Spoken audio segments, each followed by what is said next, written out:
They didn't like each other before it happened. They certainly didn't like one another after it happened.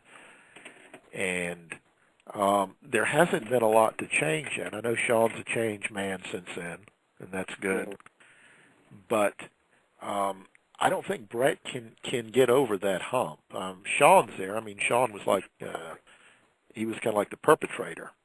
But Brett was more the victim. And I don't think, I just don't think, maybe one day he can forgive him, but I don't see him as being a likely candidate to induct Sean into the Hall of Fame. I don't either. And I propose to the guys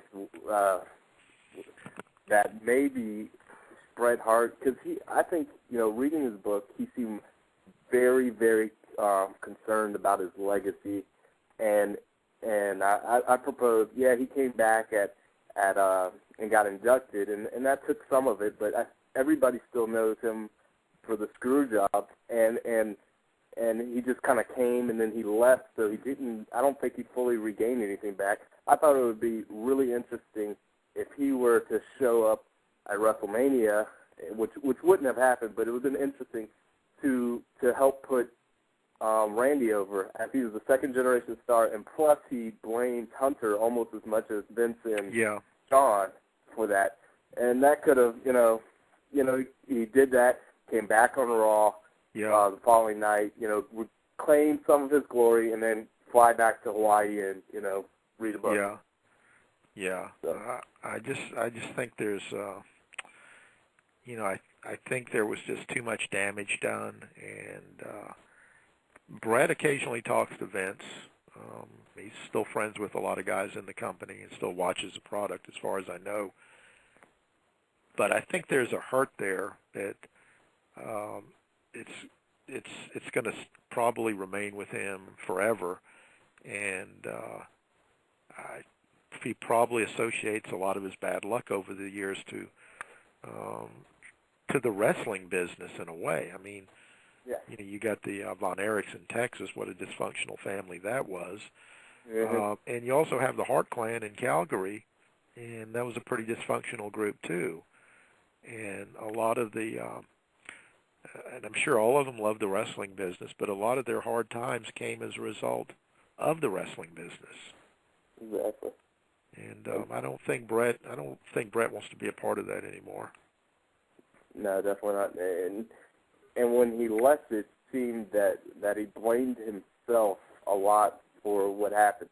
If he didn't leave the WWE, he wouldn't have received the kick from Goldberg. And he also stated that he would have never let Owen go through with the gimmick. Yeah, there is some almost guilt feelings there that maybe he should have stayed, and that wouldn't have happened to Owen. And the thing with, he left the wrestling business because of the wrestling business, because of the kick and the concussions and the eventual stroke.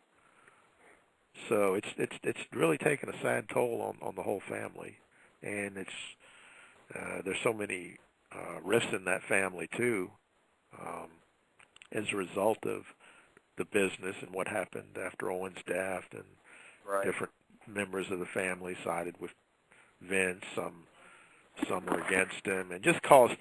It's really hard to try to absorb all of it. Yeah, I agree.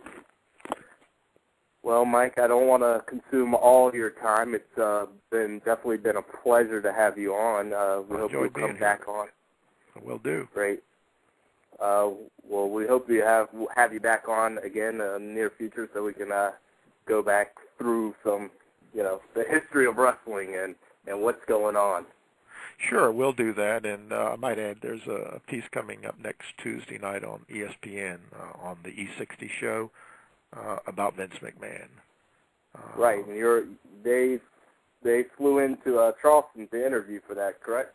Yeah, I'm one of the guys that'll be on the show. They interviewed Hogan the day before in Miami.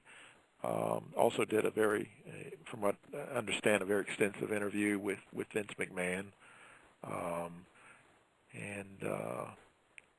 think it'll be a pretty good show. Jeremy Schaap is the interviewer, and he's very good. What's it based about? What is the piece centered about? Is it just his life? The segment is titled Lord of the Ring, and it's described as an access-driven profile of Vince McMahon and the inner workings of WWE on the 25th anniversary of Wrestlemania. It was a no-holds-barred interview with Vince. He tells him about being physically abused as a child, about being reunited with his birth father at the age of 12, and how he came to change his name, and talks about the Chris Benoit tragedy, and he really hasn't done much of that in public. It's a pretty in-depth television interview. I haven't seen it, just bits and pieces, but looks like a pretty good piece, and that'll appear on April 14th. I believe the time is 7 o'clock on ESPN. Right? Yeah. 7 o'clock. ESPN 60 is, I believe, the title, right? Yeah, right. The title of it's E60. It's sort of a sports version of 60 Minutes. Right. Awesome. Well, we'll definitely look forward to seeing you on there. For those who haven't read his book,